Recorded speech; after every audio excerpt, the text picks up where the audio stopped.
คือคนเฮาถ้าเข้าใจคำว่าสัมมาทิฏฐิแล้วคือมรรคมีองค์แปดเป็นกุญแจเพื่อสิไขความลับของการเวียนว่ายตายเกิดของหมู่สรรพสัตว์ทั้งหลายที่พวกเฮาพากันหลงเวียนไปเวียนมาอยู่นี่มรรคมีองค์แปดเป็นกุญแจที่สิแก้ไขเหตุการณ์สิเปิดเผยความลับอย่างต่างๆของอวิชชาใดคือความบ่รู้ในความบ่รู้ทั้งหลายคำว่าสัมมาทิฏฐิก็คือว่าแปลว่าให้เฮาทำให้มันถึงใจโลดถ้าเฮามีความเห็นว่าไม่ทำร้ายเบียดเบียนทำให้ผู้ใดผู้หนึ่งเสียชีวิตและทรัพย์สินทั้งคนและสัตว์แล้วความเป็นอยู่ของเฮาก็เป็นปกติสุขคือบ่ได้กังวลบ่ได้ร้อนร้อนบ่ได้คิดยากว่าไปทางใดผู้ใดสิมาลักมาตีมาฆ่านี่คือนัยยะหนึ่งในการทำความเห็นว่าไม่ทำร้ายเบียดเบียนทำให้ผู้ใดผู้หนึ่งเสียชีวิตและทรัพย์สินทั้งคนและสัตว์ก็ขึ้นว่าเป็นหัวใจของศีลอันหนึ่งกับแมนแล้วก็ในชีวิตการดำรงชีพต่างๆก็สิบ่มีความกังวลร้อนอีหยังบัดนี้สัมมาสังกัปโปก็คือความดำริการคิดที่สิเฮ็ดโครงการอันใดอันหนึ่งก็ตามมันก็เป็นไปด้วยความไม่เบียดเบียนคือเก่าทำร้ายให้ผู้ใดผู้หนึ่งเสียชีวิตและทรัพย์สินทั้งคนและสัตว์คือเก่าสัมมาทิฏฐิสัมมาสังกัปโปสัมมาวาจา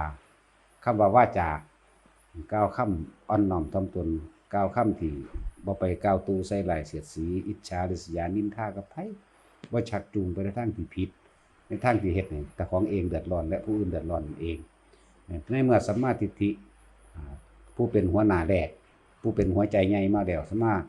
สังกัปโปสัมมาวาจาสัมมากัมมันตุกับการกระทำใดๆทั้งสิ้นก็บ่เป็นไปเพื่อความเบียดเบียนให้ผู้ใดเดือดร้อนเสียชีวิตและทรัพย์สินสัมมาอาชีโวการประกอบอาชีพก็คือกันมันก็ไหลเข้าไปสู่ความบ่เบียดเบียนให้ผู้ใดผู้หนึ่งเดือดร้อนเสียชีวิตและทรัพย์สินคือกัน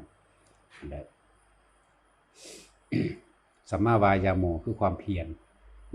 ในการกระทำในความเพียรในความพยายามที่สิทำสิ่งใดสิ่งหนึ่งให้มันเกิดความสำเร็จ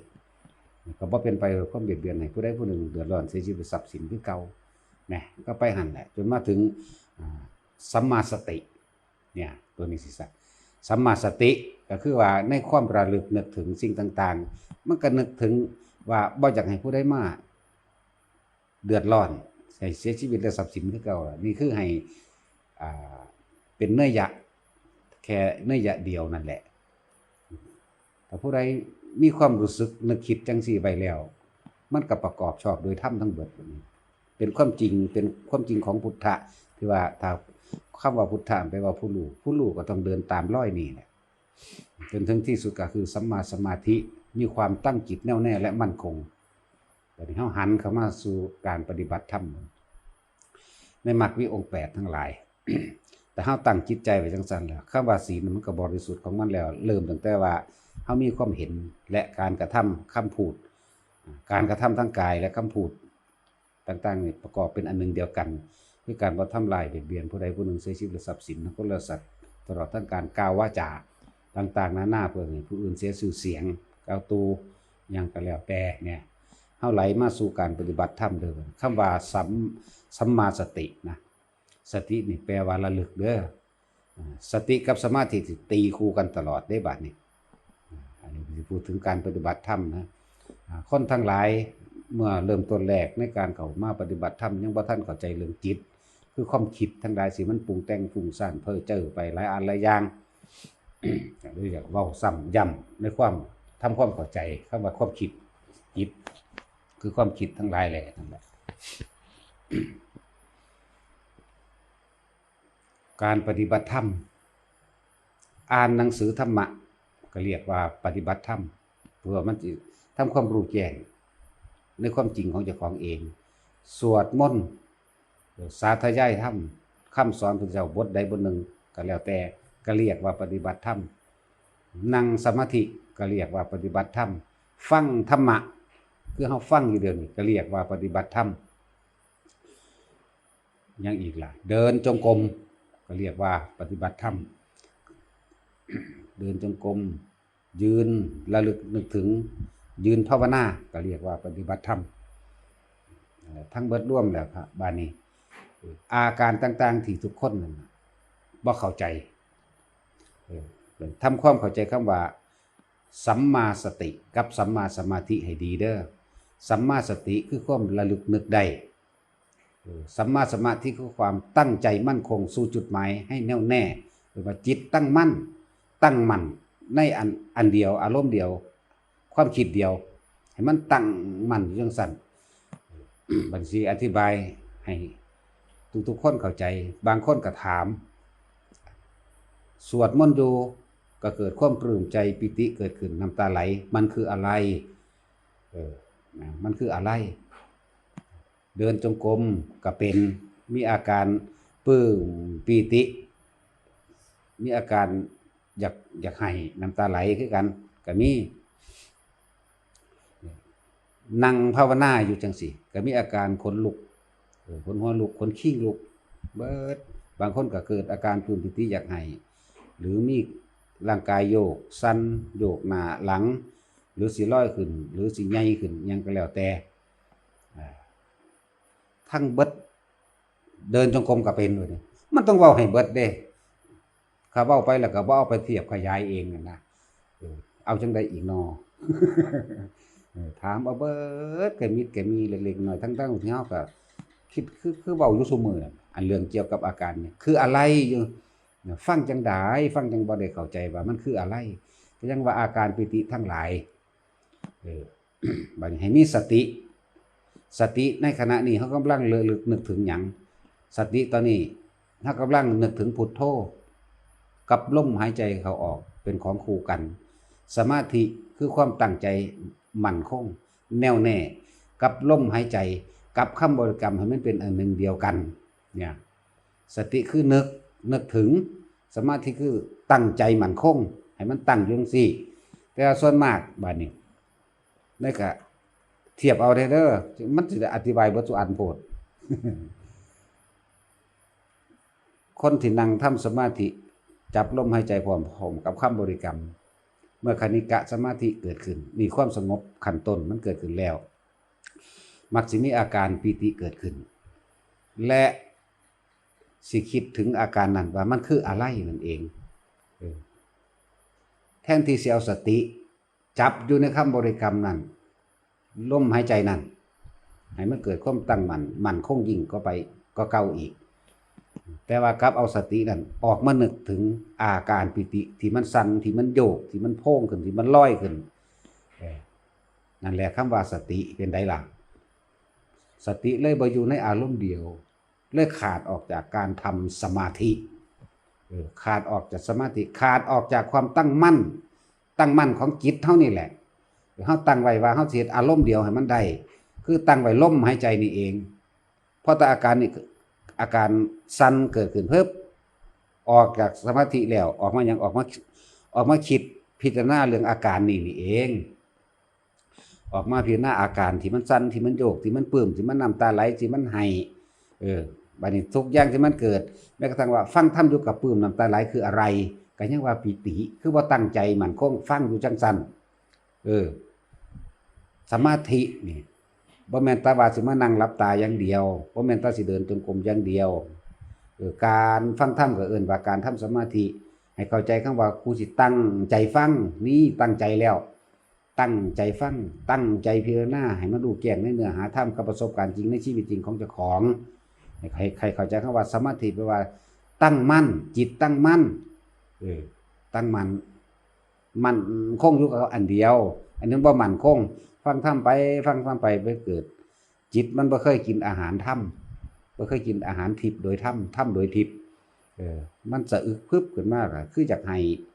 เกิดความขนลุกแล้วก็อยากให้ปลื้มสะอึกสะอื้นไปบัดนี้ก็มาเข้าใจว่าเจ้าของเป็นหยังน้อกูเป็นหยังน้อออกจากสมาธิแล้วทำความเข้าใจให้ดีเด้อคำว่าสมาธิเฮาพยายามให้จิตของเฮานี่ตั้งมั่นอยู่ในอารมณ์เดียวแต่ว่าบัดนี้ถ้ามันออกมาพิจารณานี่มันเป็น2อารมณ์แล้วเอิ้นบ่ว่าบ่ตั้งมั่นแล้วเด้นั่นออกจากสมาธิแล้วมาคิดพิจารณาหาเรื่องอาการของมันเดินจงกรมก็เป็นสวดมนต์อยู่ก็เป็นอ่านหนังสือก็เป็น ยืนพุทโธพุทโธอยู่ก็เป็นนอนพุทโธก็เป็นจับลมหายใจพร้อมอันพวกนี้นะเป็นทุกอย่างบัดนี้ล้วนแล้วตั้งแต่เป็นเครื่องเหนี่ยวเครื่องรั้งเครื่องทดสอบให้เฮาออกจากสมาธินะสติมันอยู่ไสสติมันคือบ่อยู่ลมหายใจกับคำบริกรรมนี้เห็นบ่ล่ะบาดนี้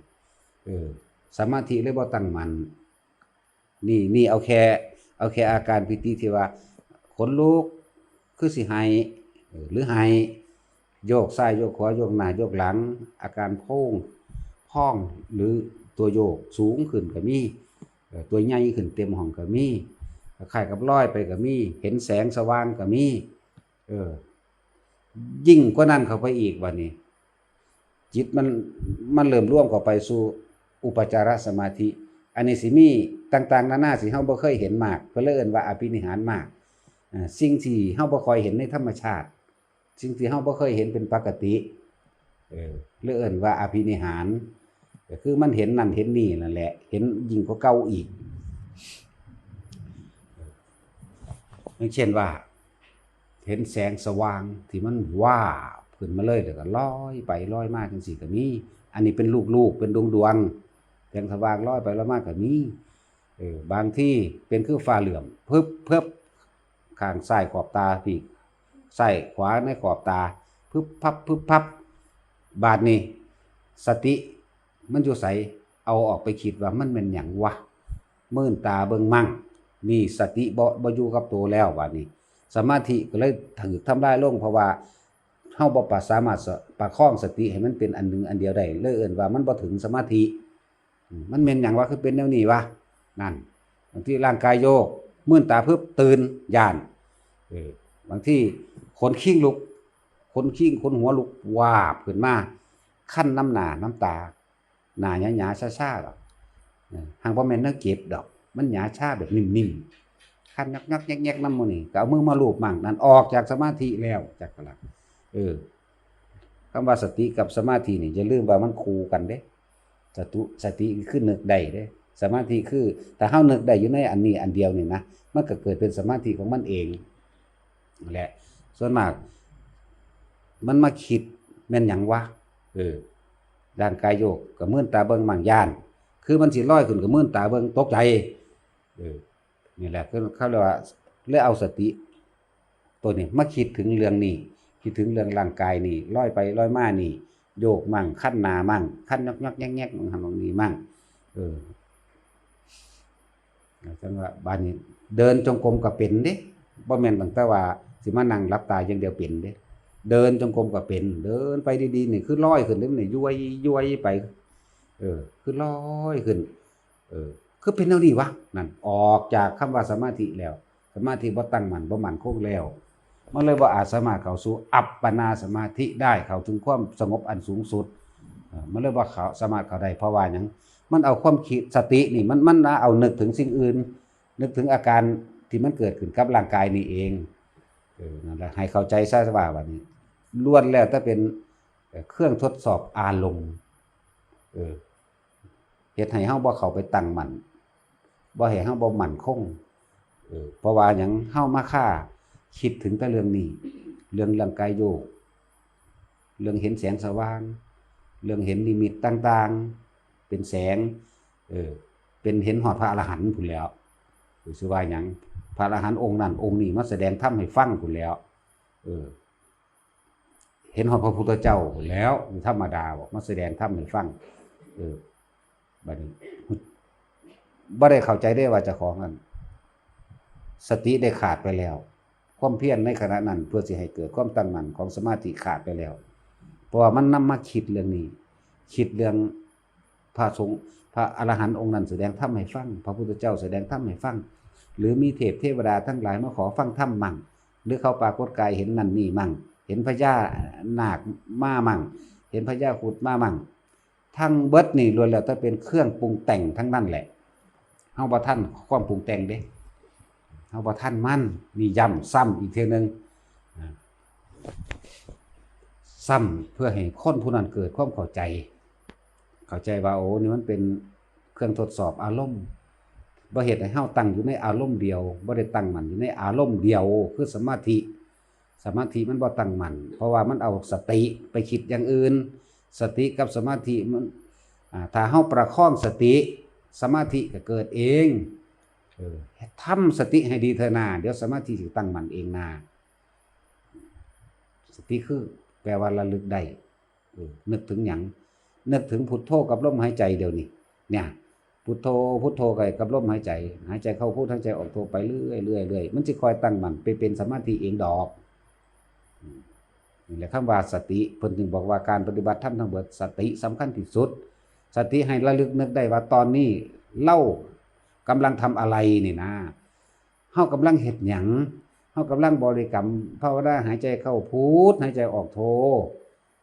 ถ้ามันข้าไปคิดอย่างอื่นสมาธิมันก็บ่เกิดมันเรียกว่าตั้งมั่นเข้าใจบ่ยายร่มเจ้าบ่แม่นแต่ว่าในการปฏิบัติทั้งหมดสิเป็นแค่ลักษณะท่าทางว่าเดินจงกรมนั่งสมาธิยืนลำพึงธรรมบ่แม่นแต่แค่นั้นหรือว่าสิเป็นการนอนภาวนาจังซี่ก็บ่แม่นแต่ว่าแค่นั้นที่นี่ทำการทำงานทุกอย่างสามารถภาวนาได้เลยนั่นสำคัญที่ไหนสตินึกถึงหยังนึกถึงพุทโธตอนทำการทำงานมันบ่อาจสามารถที่จะจับลมหายใจได้ก็ให้นึกแต่พุทโธนั่นแหละพุทโธพุทโธพุทโธไปเรื่อยนะมันบ่สามารถสิจับลมหายใจได้เดี๋ยวมันก็โง่ขึ้นโง่ลงอยู่นั่นไม่โตย่างไปย่างมาแบกนั่นแบกนี่ขุดดินขุดหยังเฮ็ดนานพักนั้นยังเกี่ยวหญ้าเกี่ยวเข่าก็แล้วแต่เถอะน่ะไล่เอาให้เบิดเฮ็ดหยังในอีกนั่งขี่นั่งท่าอยู่มันน่ะมันบ่อาจสามารถจับลมใจได้จังซี่ไก่ภาวนาพุทโธพุทโธไปเลยนี่เอิ้นว่าสติอยู่ในคำบริกรรมคือความคิดนี่ให้เกาะไว้สิ่งหนึ่งเกาะใส่เกาะพุทโธให้มันไปยึดพุทโธไว้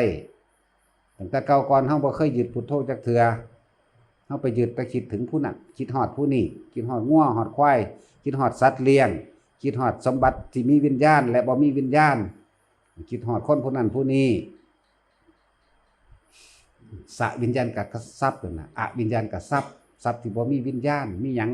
มีรถมีต้นไม้มีไร่นามีบ้านมีเงินมีทองพวกสวิญญาณกับทรัพย์คือทรัพย์สมบัติที่มีวิญญาณปลาบ่ไก่บ่หมูหมาบ่งัวควายบ่พวกนี้มันต้องเอาหลายภาษาส่วนมากมันไปคิดถึงกับสิ่งเหล่านั้นบัดนี้ถ้าเฮาหันเข้ามาภาวนาแล้วก็เลยให้มีเครื่องเกาะพุทโธนั่นเองขณะใดที่คำคิดนี่ออกจากการคิดพุทโธนั่นแหละสมาธิบ่ตั้งมั่นแล้วบ่เกิดสมาธิแล้วในขณะที่มีอยู่ในขณะใดที่เฮาภาวนาพุทโธพุทโธพุทโธสมาธิมีความสงบโดยเบื้องต้นพื้นฐานแล้วคือว่าคณิกะสมาธิสงบแล้วในขณะหนึ่งชั่วมันบ่ทันได้ลึกล้ำเข้าไปบ่ทันได้ถึงขั้นอัปปนาอันนี้พุทโธพุทโธพุทโธไปเลยโดยบ่ได้คิดถึงอย่างอื่นอีกพุทโธอยู่หันแลนอยู่กับพุทโธได้อาบน้ำกับพุทโธได้แล้วต้องบอกเบิดทุกลักษณะอาการนะอ่านหนังสือก็เอิ้นว่าปฏิบัติธรรมแล้วอ่านหนังสือก็คือตอนนี้สติเฮาอยู่ไสก็อยู่ในหนังสือนั่นแหละอยู่ในหนังสือตอนอ่านจังนี้เนี่ยอรหังสัมมาสัมพุทโธภควาอยู่นี่หรือสิอ่านบทแสดงธรรมขององค์ใดก็แล้วแต่สติอยู่นี่ความคิดนึกทั้งหลายจ่ออยู่กับนี่บัดนี้มันไปเกิดความลึกซึ้งในธรรมที่มันสะเทือนขึ้นมาในใจเกิดจากให้เลยออกจากสมาธิเห็นบ่ล่ะออกจากสมาธิได้นั่นออกมาพิจารณาเรื่องอาการให้กูคือให้กูอยากอายคนที่แต่คนเห็นกูนั่นมันไปหันมันไปวัตถุอย่างนั่นแหละมันเลยบ่มีสมาธิมันเลยบ่ตั้งมั่นมันเลยบ่อาจสามารถเข้าขั้น2ขั้น3ไปได้สมาธิก็3ขั้นเท่านั้นแหละ จะเรียกคณิกะสมาธิอุปจารสมาธิอัปปนาสมาธิมันสงบโดยเบื้องต้นแล้วคำว่าคณิกะนี่ก็เลยสงบเบื้องต้นสงบในขณะหนึ่งเบื้องต้นต่อมาถ้าขึ้นสู่อุปจารสมาธิเดบัดนี้ย่อมมีอภินิหารมากคือของแปลกๆที่มันบ่เคยเห็นเป็นปกติมันเกิดขึ้นบ่เคยรู้สึกสัมผัสเป็นปกติ มันก็เลยเกิดความมันคือเป็นแนวนี้นอนคือโยกคือสั่นนอนี่คือหมุนนอนี่คือโตยืดขึ้นคือโตอ้วนขึ้นคือลอยไปนอนี่คือมีแสงสว่างนอนี่นั่นแหละให้รู้ซะเลยว่าสติขาดแล้วนั่นเพิ่นจึงบอกว่าปฏิบัติธรรมสำคัญที่สุดก็คือสติตอนนี้เฮากำลังนึกถึงหยังสตินี่แปลว่าคิดถึงคิดถึงหยังคิดถึงพุทโธมันบอกกับพุทโธไปตอนนี้สติตอนนี้กำลังตั้งใจในสิอ่านหนังสือธรรมะเนาะก็อ่านไปตั้งใจอ่านไปมันก็เป็นสมาธิในหันเองสติกับสมาธิมันเลยเป็นของที่ต้องคู่กันเวลาถ้าเฮาอ่านไปเป็นอารมณ์เดียวไปเรื่อยๆสติกับสมาธิเลยอยู่นำกันเป็นของมันเองถ้าเวลาใดเฮาออกปั๊บนั่นเอิ้นว่าสมาธิล่มแล้วขาดความเป็นสมาธิแล้วในระดับต้นระดับคือเฮาฟังธรรมอยู่เดียวนี่ก็ตั้งใจฟังที่บางทีฟังไปมันเกิดความปลื้มปิติเกิดขึ้นก็มีเด้เกิดความปลื้มขึ้นมาโอ้กูคือเป็นแนวนี้วะถ้านั่งอยู่นำหมู่หลายๆก็อยากอายคนเด้นั่นแหละเอิ้นว่าสติขาดออกไปแล้วอู้อยากอายคนอยู่ว่ากูบ้าบ่วะนั่นแหละให้เข้าใจซะบัดนี้ทุกสิ่งทุกอย่างนี่ที่มันเกิดขึ้นก็เข้าใจว่าอาการปิติต่างๆนี่ก็คือเป็นองค์ฌานอันหนึ่งคำว่าฌานก็สิแปลอีกได้บัดนี้ตอนนี้เฮากำลังเพ่งอารมณ์อยู่ในการอ่านหนังสือเพ่งอารมณ์อยู่ในการฟังธรรมะเพ่งอารมณ์อยู่ในการเดินจงกรมนั่งสมาธิในการยืนภาวนานี่ในการนอนภาวนานี่เอาให้เบิดเลยหรือเพ่งอารมณ์อยู่ในการบริกรรมทั้งที่ทำงานอยู่แลนอยู่ตีลังกาอยู่หาบเข่าหาบน้ำฟันฟืนอยู่ได้เบิดเพ่งอารมณ์อยู่นี่แต่มันเกิดอาการนี้ขึ้นสติออกไปคิดไปร่างถึงอาการนี้เลิ่นว่าสมาธิบ่มีแล้วสมาธิได้ขาดไปแล้วสติขาดไปแล้วความเพียรขาดไปแล้วทุกอย่างนี่มันสิค่อยๆซึมซาบเข้าไปสู่บัดนี้เข้าสู่อุปจารสมาธิได้เลยสมาธิเริ่มตั้งมั่นขึ้นมาในระดับกลางเหมือนระดับกลางแล้วอาภินิหารต่างๆย่อมมีมากเกิดขึ้นนะอย่างเช่นเห็นหมู่พญานาคมั่งเห็นพวกหมู่เปรตมั่งเห็นนรกมั่งเห็นสวรรค์มั่งเห็นเทพเทวดาพระอินทร์พระพรหมมั่งเห็นพระสงฆ์องค์เจ้าคือพระอรหันต์องค์นั่นองค์นี้มาแสดงธรรมมั่งเห็นพระพุทธเจ้ามาแสดงธรรมมั่งที่นี่ก็เคลิ้มไปกับสิ่งที่เห็นผู้เห็นแสงสีก็ไปตามแสงสีเคลิ้มไปกับมันเพลินไปกับมันผู้เห็นผีเห็นเปรตก็เกิดความตื่นญาณผู้เห็นพระสงฆ์องค์เจ้าก็เกิดความเคลิ้มไปกับพระอริยะองค์นั้นองค์นี้มาแสดงเห็นพระพุทธเจ้าหังเคลิ้มไปน้ำคักอู้ยสวยงามตะการตาหูบ่ว่าแต่ของสติขาดไปแล้วคือกันทั้งเบิดนี่เป็นเครื่องหลอกลวงเป็นเครื่องเหนี่ยวรั้งเป็นเครื่องข้องเป็นเครื่องกังวลเฮ็ดให้เฮานั่นไม่อาจสามารถเข้าสู่สมาธิได้ถ้าเฮาบ่สนใจเด้เห็นก็เห็นได้ยินก็ได้ยินได้กินก็ได้กินมันหลายคือหยังจังสิไล่จังได๋เบิดบางทีก็ได้กินเหม็นมั่งก็เข้าใจว่าเป็นผีบ่บางทีก็ได้กินหอมก็เข้าใจว่าเป็นดอกไม้เทวดาเขามาบูชากูบ้างหลายอย่างได้ยินเสียงสวดมนต์จากเบื้องบนจังซี่เดินจงกรมอยู่ก็ได้ยินยืนเดินนั่งนอนทั้งทำการทั้งงานก็ได้ยินถ้ามันเป็นสมาธิขึ้นมาในระดับหนึ่งแล้วในอุปจารสมาธินี่ยืนเดินนั่งนอนได้ทั้งเบิดนั่นแหละหูยินทั้งเบิดสำหรับผู้ยินเสียงสวดมนต์มันก็เคลิ้มไปกับเสียงสวดมนต์เด้อาการโยกก็เคลิ้มไปกับโยกเห็นพระพุทธเจ้ามาแสดงธรรมก็เคลิ้มไปกับอันนั่นแหละมันเลยบ่ตั้งมั่นบัดนี้ถ้าเฮาบ่สนใจในสิ่งที่ได้ยินได้ฟังได้เห็นได้สัมผัสทางกายคือขนลุกขนพองวูบๆวาบๆนั่นแหละอธิบายไปแล้วว่านี่คือขั้นหน้าขั้นตาหรือยืดขึ้นหรือโพ่งขึ้นหรือลอยหรือเหาะเป็นแต่แค่ความรู้สึกดอกนี่สัมผัสทั้งแบบนี้นี่คือกายมันสัมผัสแบบนี้บัดนี้สัมผัสทางตาคือกันเห็นผีเห็นเปรตเห็นเทพเห็นเทวดาเห็นอินทร์เห็นพรหมเห็นเบิดทุกอย่างสัมผัสทางหูมีเสียงมาพร้อมเสียงนั้นเสียงนี้ก็ว่าไปเสียงสวดมนต์มั่งเสียงแสดงธรรมมั่งตาหูจมูกสัมผัสทางลิ้นเป็นจังไดรู้สึกว่าคือได้กินอาหารที่เป็นอิ่มๆเนี่ย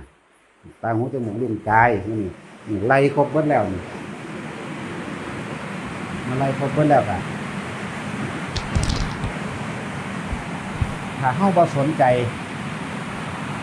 เฮาบ่สนใจมันเลยกลายเป็นว่าสักแต่ว่ารู้สักแต่ว่าเห็นสักแต่ว่าได้ยินสักแต่ว่าได้ดมกลิ่นได้ลิ้มรสสักแต่ว่าอาการต่างๆเฮาสักแต่ว่าบ่ทุกอย่างแล้วคณิกะสมาธิเฮาผ่านมาเข้าสู่อัปปนาสมาธิเมื่อผ่านอัปปนาสมาธิแล้วก็เข้ามาสู่อุปจารก่อนผ่านในอุปจารสมาธิในการได้ยินได้ฟังได้ดมกลิ่นได้ลิ้มรสได้สัมผัสต่างๆเฮาบ่สนใจจักอย่างสติเฮามั่นคงอยู่กับคำบริกรรมกับลมหายใจแล้วมันสิเข้าสู่อัปปนาสมาธิได้มันสิเผลอไปเองดอกเพราะว่าการเข้าสู่คำว่าเข้าสู่อัปปนาสมาธิหรือฌาน4นั่นแหละมันสิเผลอไปเองเพราะว่าด้วยความบ่สนใจของเฮาเองเพราะว่าเฮารู้ทันมันแล้วในต่างๆเหล่านี้มันสิเผลอปึ๊บไปของมันเองอันเพิ่มนี่ออกมาดอกจังเว้านี่คำเว้าให้ฟังซื่อ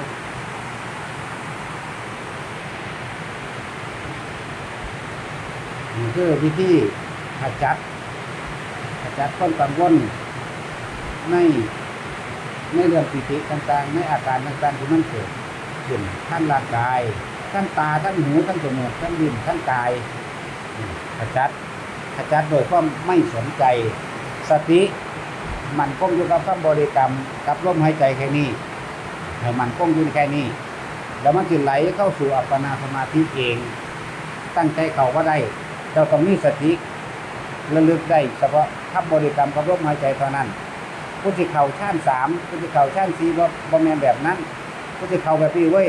เข้าปึ๊บมันเข้าบ่ได้หรอกมันต้องอาศัยตัวนี้อาศัยสติให้จับอยู่ในอารมณ์เดียวนี่ซะก่อนไปไหลไปเรื่อยเลยมันนั่งปึ๊บไปแบบส่วนมากมันบ่ค่อยผ่านแสงสว่างแวบมานิดหน่อยเมื่อตาเบิ่งแล้วโตยืดขึ้นเมื่อตาเบิ่งแล้วโตโยกเมื่อตาเบิ่งแล้วเดินจงกรมก็คือกันเกิดความขนลุกขนพองมาผีอยู่หันบ่ผีอยู่นี่บ่ไปแล้วนี่คือความคิดทั้งหลายสตินี่มันไปหาเอาอันใหม่แล้วมันไปดึงอันใหม่มาแล้วมันบ่อยู่หม่องเก่ามันบ่อยู่ในคำบริกรรมพุทโธก็อยากอธิบายให้ฟังละเอียดบางคนเวลาเดินจงกรมนะถ้าย่างเร็วหรือยังส่วนมากก็บ่แม่นการจับลมหายใจดอกเท้าขวาเป็นพุทธเท้าซ้ายเป็นโธบางที่มันเข้าสู่อุปจารสมาธิในขณะเดินจงกรมอาการขนลุกขนพองหูวาบหรือการเห็นบัดนี้เห็นได้เด้ทั้งที่มื่นตานี่เห็นทั้งที่มื่นตานี่แหละก็แม่นรับตาบัดอาการต่างๆมาผ่านเอาคือจังแต่ของร้อยขึ้นได้บัดร้อยขึ้นย่างนี่ก็คือจังย่างด้วยแบบย่างอยู่กับที่คือคนแล่นออกกับร่างกายหั่นนะมันแล่นอยู่กับที่แต่ว่าอันนั้นมันไหลไปด้านหน้ามันด้วยไปนี่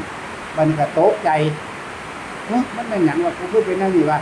นั่นแหละว่าความเพียรได้ขาดแล้วสติได้ขาดแล้วจิตไม่ได้ตั้งมั่นแล้วก็เป็นสมาธิแล้วเพราะว่ามันจะคาดจิตเห็นนั่นเห็นนี่เรื่องนั้นเรื่องนี้อาการที่มันเกิดแค่จังใดวิธีแก้ถ้ามันเป็นทั้งสั้นหยุดแล้วก็กลับขึ้นมาหาลมหายใจโดยการหยุดอย่าเพิ่งเดินนิ่งๆไว้หายใจเข้าพุทหายใจออกโธหายใจเข้าพุทหายใจออกโธจัก3เทื่อมันก็หายไปเองอาการตัวนั้นแล้วก็เดินปกติ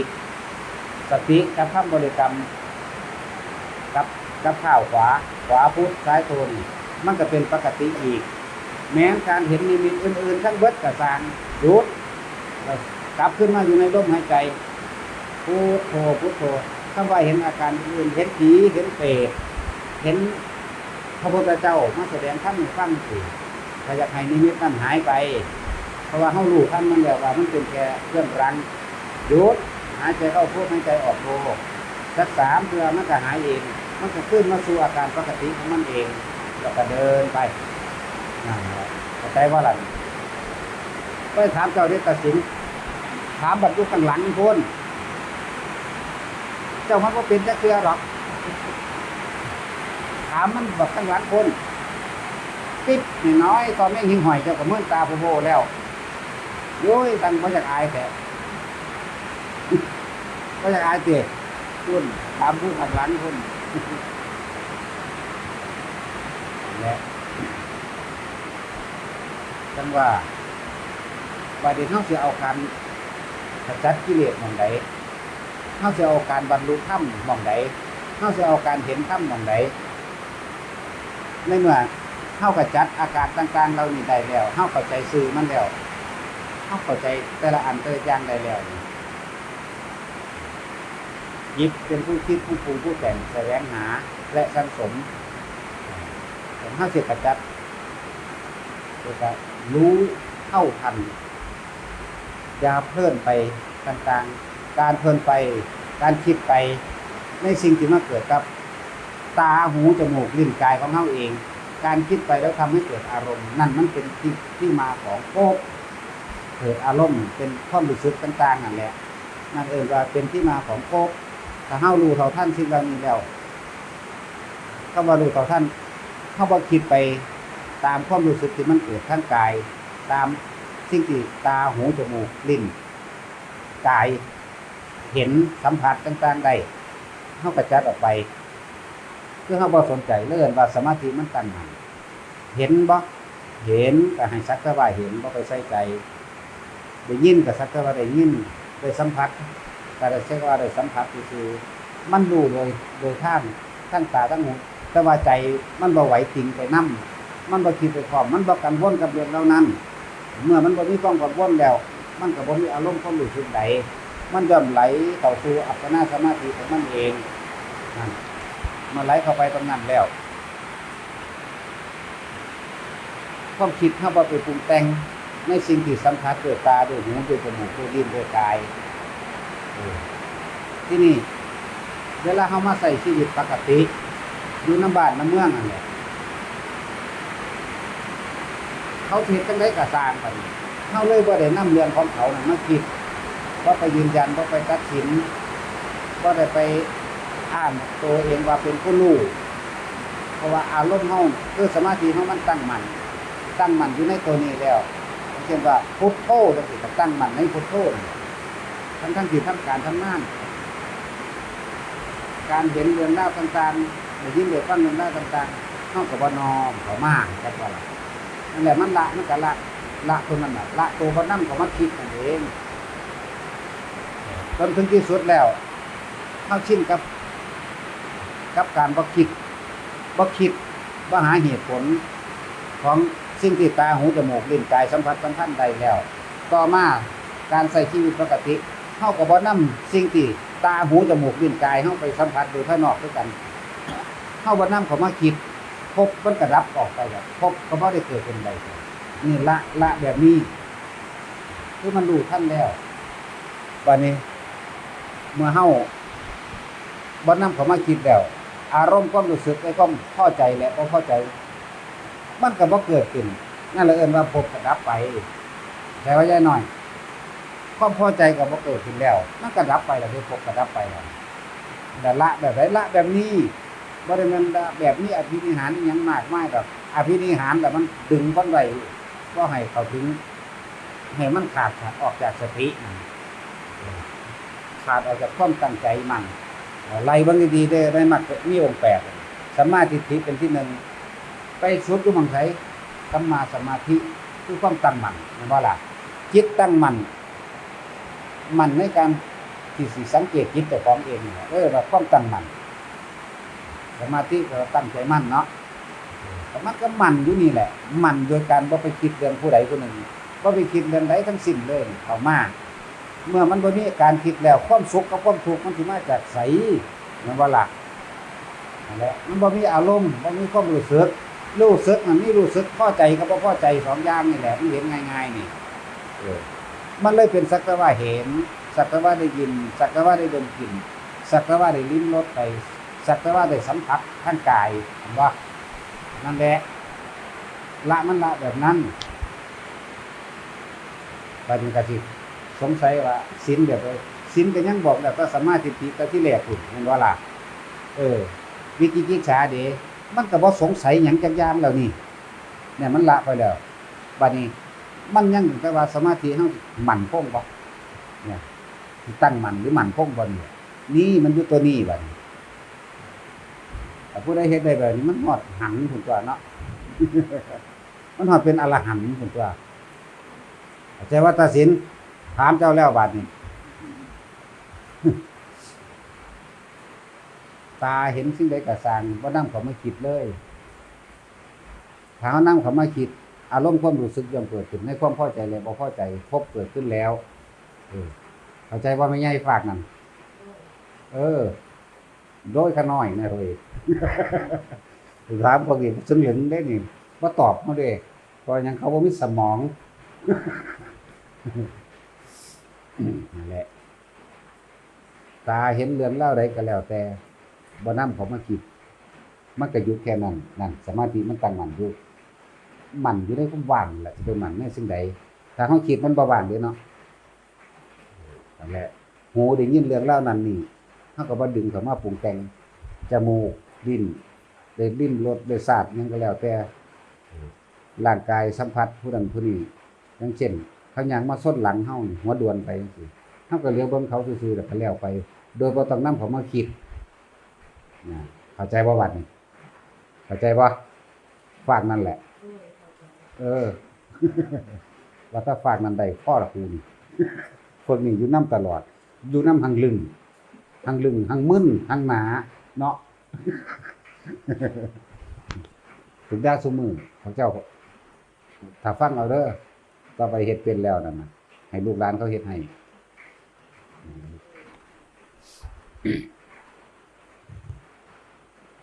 จังว่าทั้งภายนอกและภายในร่วมกันแล้วมันก็เป็นหนึ่งเดียวได้คือมีความมั่นคงในสมาธิหรือสมาธิตั้งมั่นใจมันมั่นอยู่ในอันเดียวมั่นอยู่ในความว่างตั้งมั่นอยู่ในความว่างบาดนี้ก็ว่าถ้ายุงมากัดเด้เฮ็ดจังได๋ถ้าว่ามันว่างขนาดบ่คิดเด้เนาะก็ไล่ออกธรรมดานี่ก็แล้วเด้ล่ะเนาะแม่นบ่ล่ะคำว่าปล่อยว่างครับคำว่าปล่อยปละละเลยมันคนละอย่างกันอยู่เด้กูปล่อยว่างไปนั่งให้ยุงกินมันบ่แม่นแนวนั้นเด้ ที่นี่ที่คนปฏิบัติธรรมเฮาบ่ไปเบียดเบียนผู้ใดแต่ว่าเฮาก็บ่ให้ไผมาเบียดเบียนเฮาก็หาวิธีปกป้องตัวเองเป็นธรรมดาโดยที่ไม่ต้องการเอาชนะบ่ถือเอาความชนะบ่ถือเอาความแพ้เป็นอารมณ์เข้าใจว่าลาบัดนี่บ่ถือเอาความแพ้หรือความชนะเป็นอารมณ์เด้ถ้าถือเอาความแพ้มันมีอารมณ์แล้วมันก็เกิดทันตัวสมาธิมันบ่ตั้งมั่นแล้วเนาะแต่ถือเอาความชนะเด็กมันก็เย่อยิ่งจองหองไปล่ะมีมานะมีทิฏฐิไปคุยโอ้อวดว่ากูเก่งล่ะนั่นละแบบใดก็ละแบบนี้แหละละแบบที่เว้ามานี่แหละ สักกายทิฏฐิมันก็บ่มีคั่นตัววิจิกิจฉามันก็บ่สงสัยอีหยังอีกแล้วในเรื่องของกรรม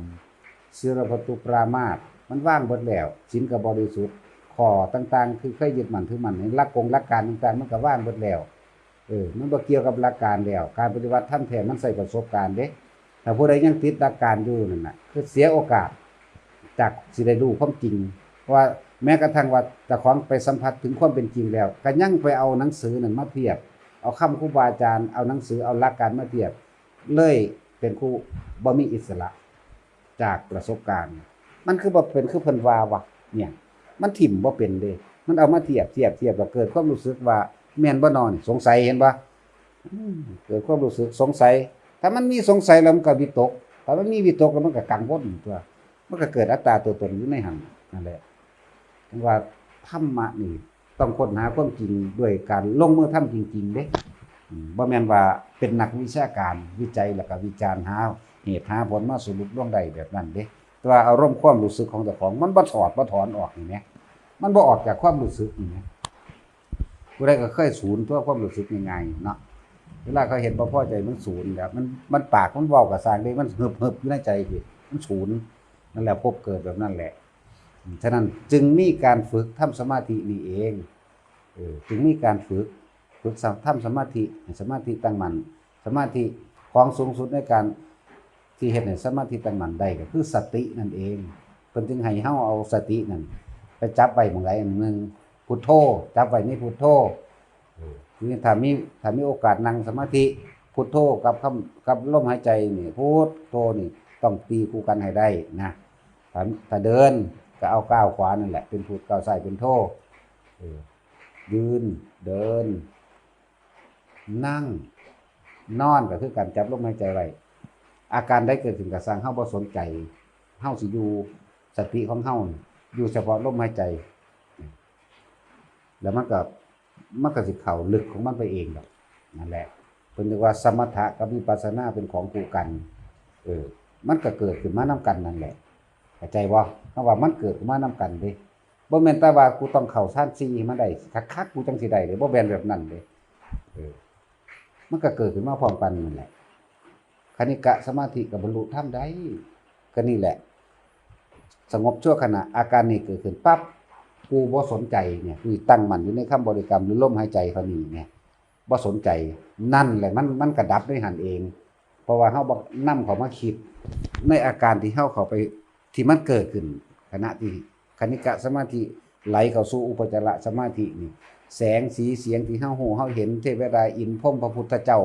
พระสงฆ์พระหยังก็แล้วแต่ที่เข้ามาเฮาบ่สนใจส่วนมากมันบ่เป็นจังซั่นเด้เนาะมันสิสนใจเด้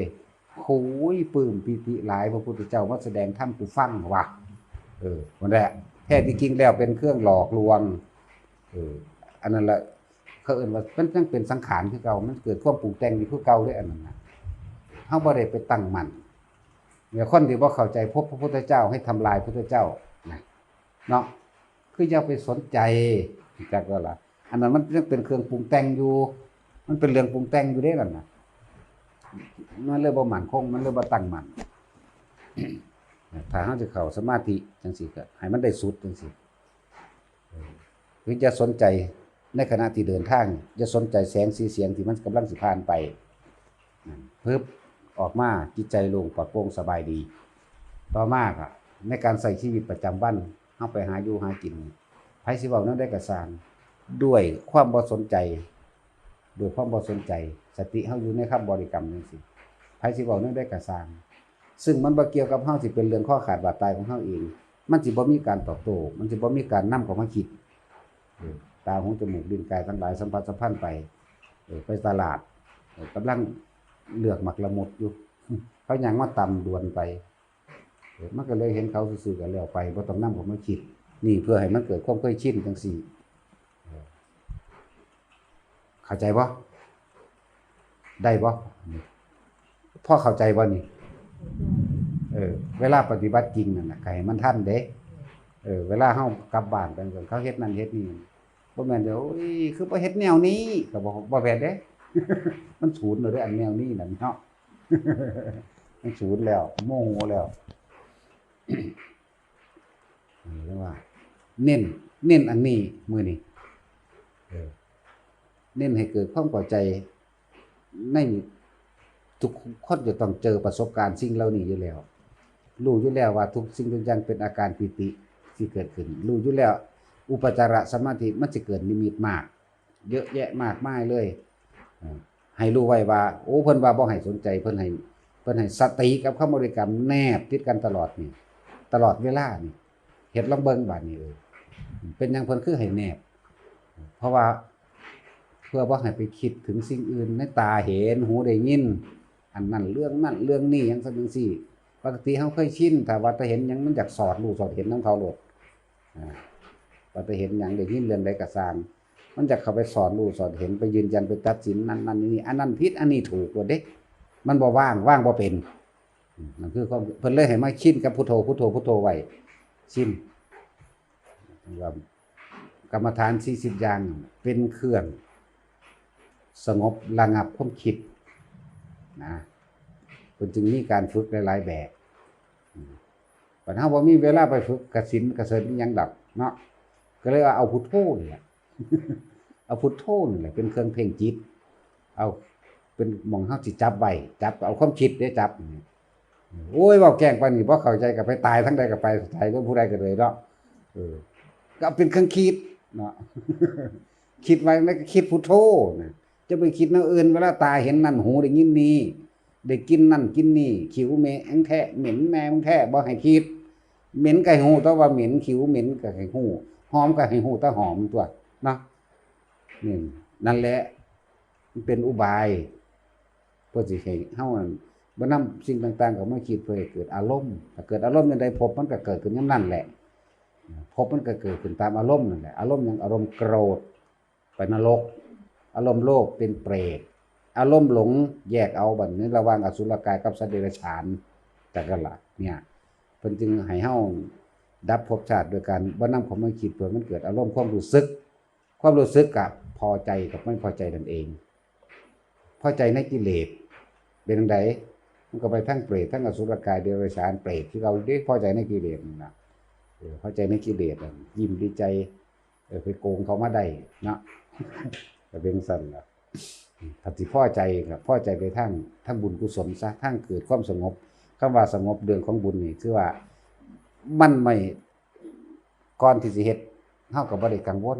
ขณะที่ทำอยู่นี่ก็บ่กังวลหลังจากทำไปแล้วก็ไม่กังวลแต่ว่ามีความอิ่มอกอิ่มใจที่ได้ทำอย่างเช่นว่าได้สร้างกุฏิวิหารได้สร้างพระป่าได้ถวาย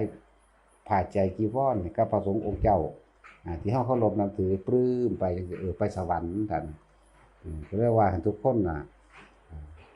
ทรงอารมณ์มันเป็นกุศลไว้ขจัดความกังวลออกเสียเพิ่นว่าสัพพะปาปัสสะนั่นน่ะสัพพะปาปัสสะอะกะละนังกุสรัสสูปสัมปทานี่สจิตตปาริโยทัปปนังเอตังพุทธนะศาสนังพระพุทธเจ้าทุกพระองค์นี่บอกให้ทุกคนว่าจงทำจิตนะคือความคิดนั่นแหละให้ขาวรอบปลอดแล้วจากการเป็นนึกถึงสิ่งที่ทำให้เราร้อนกังวลเรื่องอกุศลนั่นเองให้นึกถึงแต่สิ่งที่เป็นบุญเป็นกุศลคือความสงบเย็นในใจของเราเองเท่านั้นเนี่ยเพิ่นให้เท่านั้นแหละแต่มันอันนั้นบ่ได้จักสิแปลสังใดอีกแล้วเนาะหลอนพักว่าแล้วเด้ถ้าเป็นเนื้อก็เด้ นั่นแหละเอาสมาทานซะ สาธุ